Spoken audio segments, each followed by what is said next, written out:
അപ്പോൾ ഈ മാൾട്ടയിൽ വന്നിട്ട് പണി കിട്ടുമോ? വന്നു കഴിഞ്ഞാൽ സ്റ്റുഡൻ്റൊക്കെ ആയിട്ട് വന്നു കഴിഞ്ഞാൽ പണി കിട്ടുന്ന കേസ് എങ്ങനെയാണ്? എല്ലാവരും ചോദിക്കുന്ന കേസാണ്. അപ്പോൾ ഇതിൻ്റെ ഒരു കാര്യം പറയുകയാണെന്നുണ്ടെങ്കിൽ പലർക്കും പല രീതിയിലാണ് സംഭവങ്ങൾ നടന്ന് പോകുന്നത്. അപ്പോൾ അതിനനുസരിച്ചിട്ടുള്ള ഇതായിരിക്കും നമ്മളിപ്പോൾ ഒരാൾ ചോദിച്ചിട്ടുണ്ടെങ്കിൽ അയാൾ പറയുന്നത്.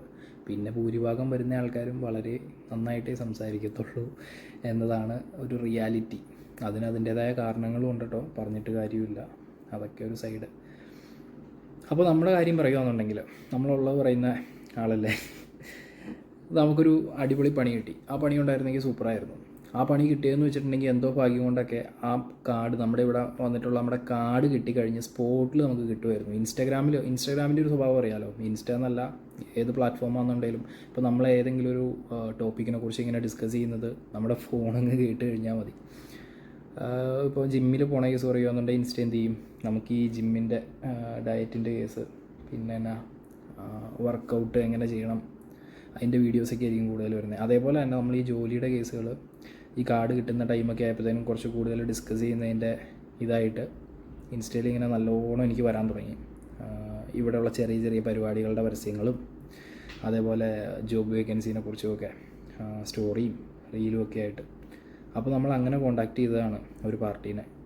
അപ്പോൾ അന്ന് തന്നെ അവർ വാട്സപ്പിലും കോൺടാക്റ്റ് ചെയ്യാൻ പറഞ്ഞു. വാട്സപ്പിലും മെസ്സേജ് അയച്ചപ്പോഴത്തേനും ഒരു മീറ്റിംഗ് ജസ്റ്റ് ഒന്ന് കാണാം എന്നുള്ളൊരു സെറ്റപ്പ് പറഞ്ഞു.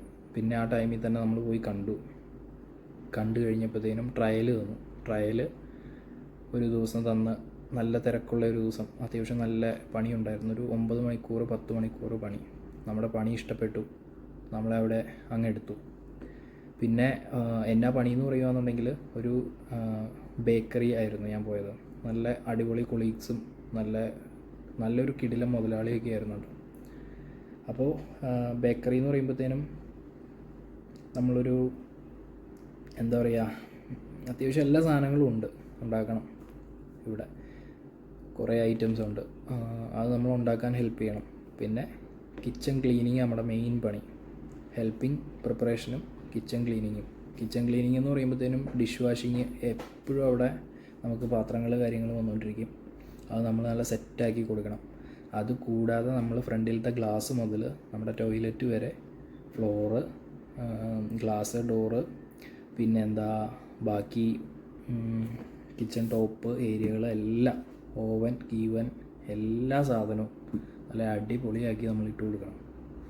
ജസ്റ്റ് ഒരു ജോബ് കൊണ്ട് മാത്രം വെൽത്തി ആകാമെന്നാണ് പലരുടെയും ചിന്ത എന്ന് നമുക്ക് തോന്നുന്നു.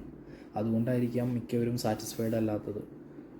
അല്ലെങ്കിൽ ഇപ്പോൾ എന്താ കുഴപ്പം, എന്തെങ്കിലും സൈഡ് ഹസ്റ്റിൽസോ അതല്ല എങ്കിൽ ബാക്കി സോഴ്സ് ഓഫ് ഇൻകം നമ്മൾ സെറ്റ് ചെയ്യാതെ നമ്മളൊരു പണിയെടുത്തിട്ട് ആ പണിയായിട്ട് തന്നെ ഇങ്ങനെ 9 to 5 അല്ലെങ്കിൽ 5 to 12 എങ്ങനെ ആയിക്കോട്ടെ, ആ രീതിയിൽ ഇങ്ങനെ പോയി അതിൽ നിന്ന് അതിസമ്പന്നനായി, അതിൽ നിന്നാണ് ഈ വലിയ വണ്ടിയും വലിയ സംഭവങ്ങളും എല്ലാം ഇതും സ്വപ്നം കാണുന്നത് നമ്മൾ.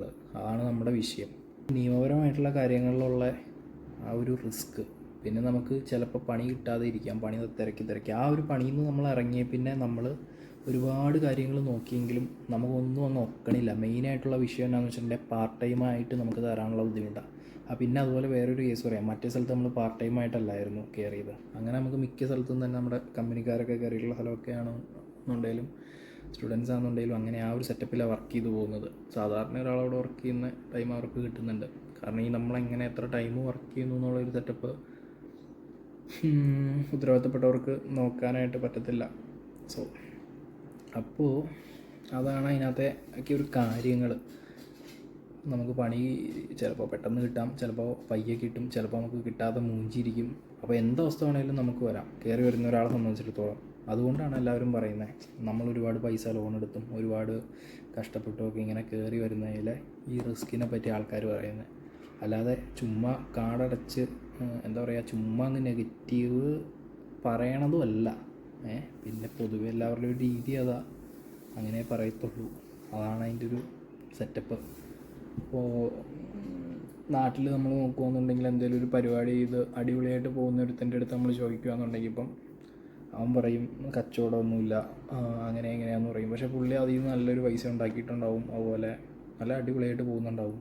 സെറ്റാവണമെങ്കിൽ എന്തൊക്കെ പറഞ്ഞാലും നാട്ടിലാണെന്നുണ്ടെങ്കിലും ഇപ്പോൾ ഇവിടെയാണെന്നുണ്ടെങ്കിലും വേറെ ഏത് രാജ്യത്താണെന്നുണ്ടെങ്കിലും ഒക്കെ നമുക്ക് സൈഡ് ഹസ്റ്റിൽസ് വേണ്ടി വരും. അതുപോലെ തന്നെ അതല്ലെങ്കിൽ മൾട്ടിപ്പിൾ സോഴ്സ് ഓഫ് ഇൻകം നമുക്ക് വേണ്ടി വരും. സ്വന്തമായിട്ട് എന്തെങ്കിലും കുറച്ച് പരിപാടികൾ, നല്ല പാസീവ് ഫ്ലോ, ഇതൊന്നുമില്ലാതെ എന്താണേലും പറ്റത്തില്ല എന്നുള്ള റിയാലിറ്റി ഇപ്പം ചെറിയ പിള്ളേർ വരെ മനസ്സിലാക്കിക്കൊണ്ടിരിക്കുന്നു.